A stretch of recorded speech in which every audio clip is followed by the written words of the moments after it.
Hi, my name's Jeremy Denk, and I've just written a book called Every Good Boy Does Fine, which is a story of from my first piano lesson to my last piano lesson, kind of, and all the teachers that I met along the way and the adventures and misadventures. And I just want to say a few tips about if you want to learn an instrument, take up music, things that I've learned along the way. First of all, don't take up the piano, for God's sake. It's a complete disaster. Actually, there's very specific piano problems, which is that you divide your body in two.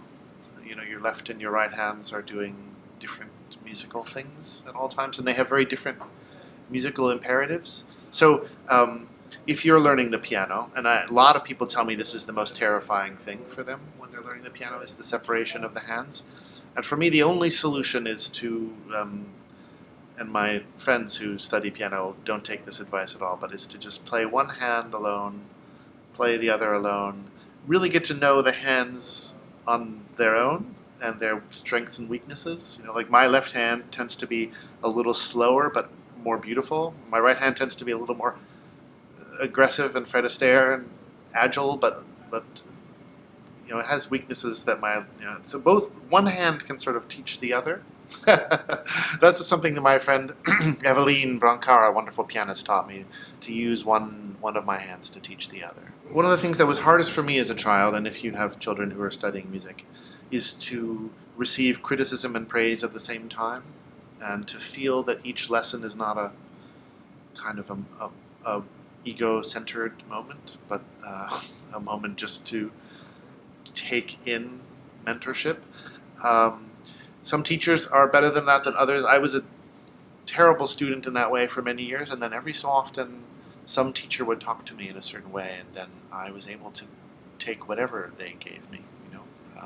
There's a cello professor in my book named Norman Fisher, who I first thought was the dorkiest, most horrendous, tasteless person I'd ever encountered. He just overdid everything and made me feel like he was violating me almost when he was teaching me. But he was after this incredible feeling that you kind of inhabit a piece of music like an actor does a role. And over like a few months, I began to realize that he had something really crucial to offer me. And from that point, for a magical period, all I did was take in the information he was giving me. And in those few months, I think my musical life changed. So it's curious, those moments when you find the right teacher and it locks into place, and takes a lot of patience. Those are a couple tips for studying music. There are many, many more. Actually, one more I'd say, which was incredibly useful in my life. I used to play, to make money in my graduate school, I played for opera.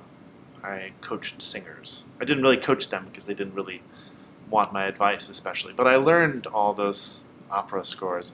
And there's something about the breathing of the human voice and the identification of the voice with the person and the character, and the timing of a human voice. We pianists are always trying to sing like a singer, even though our instrument is totally handicapped in that way. Every time we hit a note, it decrescendos inevitably. And singers can blossom in notes and do all kinds of amazing changes within notes, and we're always trying to be that kind of voice. And I think that's true of so many musicians. We're trying desperately to sing. So even though singers can be a pain in the butt, I suggest spending a lot of time with them to learn how they do what they do. And also there's just so much glorious music there to love. There's a lot of misadventures with singers and teachers in my book. Again, Every Good Boy Does Fine. It's available now. A story of music lessons.